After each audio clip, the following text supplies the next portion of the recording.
Eraser Tattoo by Jason Reynolds. Shay's father climbed up into the driver's seat of a rental truck and slammed the door. Started the engine, cut the emergency blinkers, then honked the horn twice to say goodbye before pulling off. Moments later, another truck pulled up to the same spot, a replacement.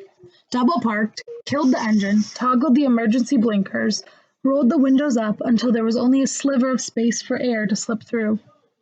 What I want to know is why you get to give me one and I can't give you one, Dante asked, leaning forward, elbows resting on his knees, his eyes on the street, as the people in the new truck, a young man and woman, finally jumped out, lifted the door in the back, studied whatever was inside. Brooklyn was being its usual self, alive, full of sounds and smells. A car alarm whining down the block, an old lady sitting at the window blowing cigarette smoke, the scrape and screech of bus brakes every 15 minutes. A normal day for Brooklyn, but for Shay and Dante, not a normal day at all. Oh, simple. 2 reasons. The first is that I can't risk getting some kind of nasty eraser infection. I'm too cute for that. And the second is that my dad will come back, find you, and kill you for marking me, Shay replied, stretching her arms over her head, then sitting back down on the stoop beside Dante. Kill me, please. Your pop loves me, Dante shot back confidently. He wiped sweat from his neck, then snatched the pencil he had tucked behind his ear and gave it to Shay. They had been planning this ever since she got the news, ever since she told him she was leaving.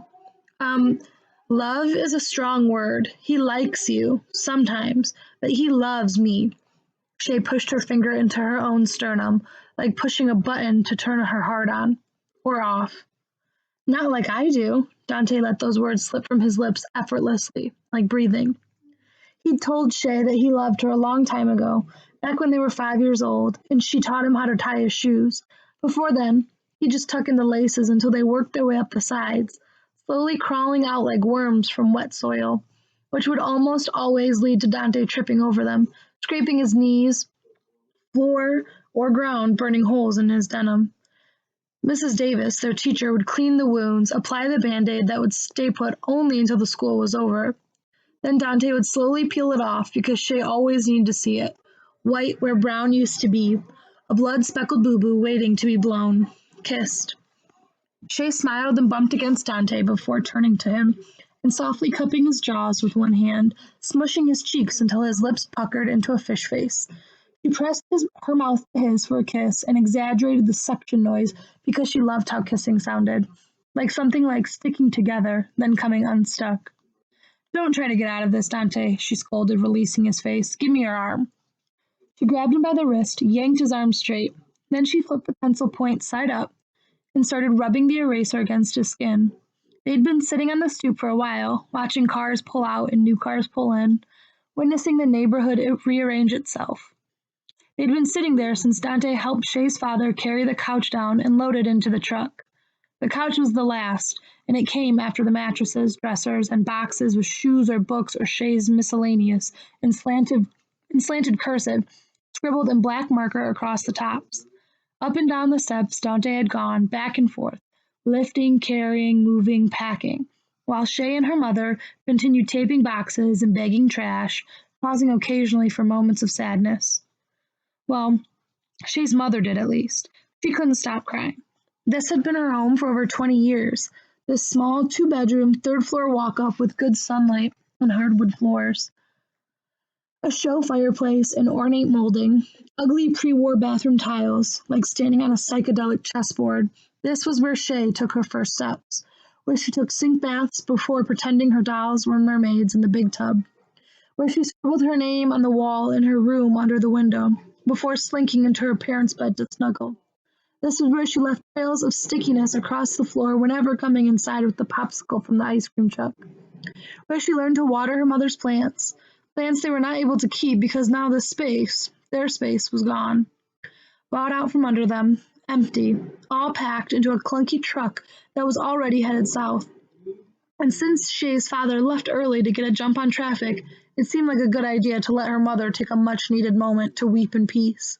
Plus, then Shay could have a much-needed moment to eraser tattoo Dante. It felt like nothing at first to Dante, no different than a finger rubbing. Where y'all going again? Dante asked. For the millionth time, Dante, North Carolina. I know that part. I mean, what city? Dante's skin started to itch a bit. Wilmington, Shay said, not too far from the water. Dante didn't say anything. He had never heard of Wilmington, so he figured it was far. Figured it was a place buses couldn't get to. And that's good. I mean, not good that I have to move, but that I'm going to be near water so I can work on my career stuff. Maybe get an internship or something? I know, Shay, you want to say fish and whales and all that. One of the new tenants, a young white woman, came from the truck and approached the house, her wavy hair whipping in the breeze. She climbed the steps carrying a chair over her head. Dante scooted to the left an inch to let her by. She cocked her head to the side, lifted the pencil for a moment, there instantly cooling Dante's arm. A marine biologist. Somebody got to care for all the stuff underwater that nobody can see. It's a beautiful world down there, full of living things that most folks don't understand. Like sharks. Like fish that glow in the dark. Dante ticked his tongue against his teeth. Fish that glow, Shay? Really? He shook his head. It don't matter anyway, because when I get rich and famous for building bridges, I'm gonna build one from here to Wilmington. Right, Wilmington. Or you could just buy me a plane ticket. Shay chuckled to herself and started again with the eraser. She was concentrating on the top of the S, a curved back and forth motion, a frown. I'm gonna buy you a plane ticket. Shoot, I might just buy you a whole plane and this house so we can live in it. Shay nodded but didn't respond. You don't believe me? I do. I just don't want to think about all that. Shay glanced up at him with sadness, a dim shooting star in her eyes. She blinked it away. Right now, I just want to think about burning my initial into your arm. Yeah, and just so you know, it's starting to burn. Am I not worth the pain? Shay tightened her face, cut her eyes at Dante playfully. Whatever, Shay. Ain't like you getting my initial, so don't give me that. Come on, Dante, let's be real. Just then she was interrupted, not by Dante or by any sound, just by the other new tenant, the white man from the truck, cradling a big box, waddling up the stoop. Dante scooted a little more to the left, this time to let the guy pass before he was bowled over. Jay picked up her thought. Let's be real, she said. What if we break up? And before Dante could interject with all the reasons they wouldn't, and why would you even think like that? Shay added, not that we will or that I want that, because I don't, but what if we do? Then I gotta have that ugly D on my arm forever. And I'm gonna have this S, so yeah, but at least you'll be able to tell people it's a snake or something. What am I gonna say? Whatever, Shay. Dante winced as the eraser broke the skin, and the two people trotted past them, back down the steps, back to the truck. Hurt? Shay asked slyly. A little, Dante lied. It hurt like hell, like someone was trying to strike a match on his flesh. He glanced down at his arm, the eraser rolling back the brown as Shay tried to start the curve. You don't gotta lie. Remember who you talking to? The girl who healed your boo-boos when we were kids? Uh-huh. Which is why this is so funny. The girl who taught me how to tie my shoes so I wouldn't hurt myself is now hurting me, Dante said through his teeth. Ah, so it does hurt. It hurts, Shay. It hurts. At first it didn't, but now it does. Just think about it. Take your mind off of it.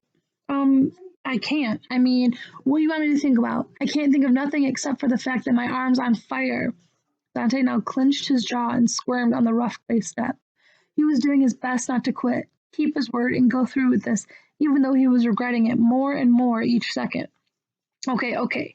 Shay stared up at the sky, thinking, how about, you remember when you told me you loved me? The first time? No, we were 5. That didn't count. You told everybody you loved them back then. You used to kiss your juice boxes after you drank them and tell the straw the same thing. Shay shook her head. I did love juice boxes, though, Dante shrugged. Seriously, straws are made for kissing. Whatever, Shay shook her head again. I'm talking about the first time you told me for real, in the 9th grade. A smile crept onto Dante's face, a perforated smile, interrupted every few seconds by a grimace, partly due to the burn from the eraser, partly due to the burn from the memory. Yeah, it was part of our secret handshake at first. 2 claps, a pound, 1 clap, a dap, then I love you from both of us. Exactly. When we had been friends for so long that it was no big deal, like family, until one day she was scrubbing his skin vigorously with the eraser, now coming into the second curve, almost done. Until Dante's words caught in his throat, overtaken by a painful hiss.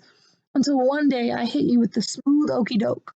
It wasn't no damn okey doke, Shay teased. You dapped me and we both said I love you like usual, except you wouldn't let go, and you had this wild look in your eye like my face was lunch or something. Yeah, Dante gave a cocky nod. No, Dante, it was scary. But then you said it again, but you were super serious, like real serious. And you remember what you said? Dante bit his lip to hold in a grunt. Again, part eraser, part memory. You always try to bring that up.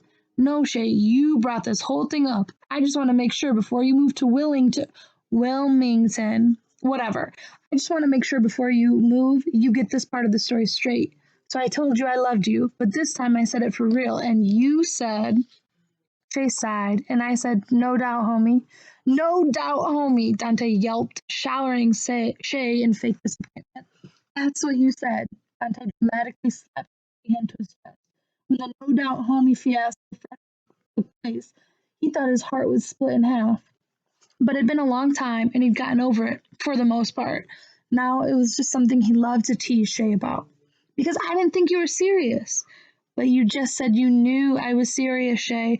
Okay, so I was scared. Because I knew I loved you too, but it was a bit strange. It's always been me and you. And so for you to like try to make it us, well, that was a little weird for me at first. But after we walked away from each other, what happened?